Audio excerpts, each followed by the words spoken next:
Uşaqlar, salam. Deməli, bir neçə xırdalıqlar var ki, onu sizə başa salmaq istəyirəm. Çünki bu dərslərdə biraz çətinliklərimiz var. Baxın, deməli, biz bir neçə yerdə yəni bağlacına rast gələsiyik. Baxın, yəni bağlacına iki yerdə rast gəlirik. Biri tabesi mürəkkəb cümlənin aydınlaşdırma əlaqəli birinci cümləsində, bir digər isə əlavədən sonra qoyulan yəni bağlacısıdır. Baxın, bunu seçməyin çox asan yolu nədən ibarətdir? Əgər yəni bağlacısı bitmiş fikirdən sonra gələrsə, baxın, gözəldir, gözəldir. Nə? Hava. Nə zaman? Bugün. Gördünüzmü? Bitmiş fikir oldu. Bitmiş cümlə oldu. Bitmiş cümlədən sonra gələn yəni bağlacısı bilin ki, tabesi mürəkkəb cümlə üçün qoyulubdur. Yox, əgər bitmiş fikir üçün yox, sadəcə belə bir şey verilsə ki, məsəl üçün həyətdə vergül, yəni qapının ortasında maşın dayanmışdı. Baxın, həyətdə, yəni qapının ortasında. Artıq burada nəyi ifadə edir, nəyi aydınlaşdırır? Özündən qabaqki bircə dənə cümlə üzvünü. Deməli, bir dənə cümlə üzvündən sonra gələrsə, bir dənə cümlə üzvünü aydınlaşdırarsa, bu zaman əlavə üçün qoyulmuş, yəni bağlacısıdır. Deməli, iki yerdə oldu. Bir, bitmiş fikirdən sonra gələrsə, tabesi mürəkkəb cümlə üçün qoyulmuşdur.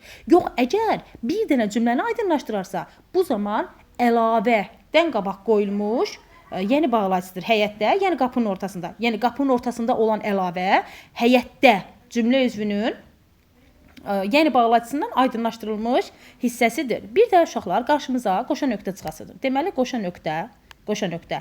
3 yerdə qarşımıza çıxır. 3 yerdə. Birinci məqam necədir? Birinci məqam, ikinci məqam, üçüncü məqam.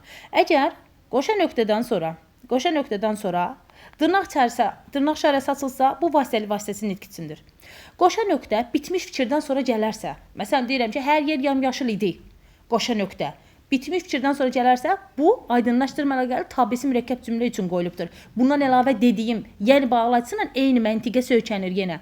Bitmiş fikirdən sonra gələrsə, demək nə üçün qoyulmuşdur? Tabesi mürəkkəb cümlə üçün qoyulmuşdur. Yox, əgər bir dənə sözdən sonra gələrsə, baxın, ümləşdirici sözdən sonra adından bəllidir ümləşdirici söz. Bu zaman ümləşdirici söz üçün qoyulmuşdur. Gəlin hərəsinə bir nümunə deyək. Məsəl üçün birinciyə deyirəm ki, Əli dedi, dırnaq açıram, bugün bizə gələrsən. Bu vasitəsi nitqdir.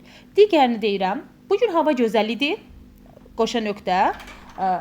Uşaqlar oynayır, nə bilim, cavanlar qaçır, böyüklər müəyyən işlə məşğul olurlar. Görürsünüz, hamısını aydınlaşdırdım. Bu oldu tabesi mürəkkəb cümlə. Yox, əgər bir dənə eləcənə sözdən sonra qoyularsa, hər şey qoşa nöqtə. Qələm, kitab, dəftər evdə qalmışdı. Hamı qoşa nöqtə. Uşaqlar, cavanlar, qocalar gəldilər. Bu zaman isə ümləşdirici söz üçün qoyulmuş qoşa nöqtə sayılır.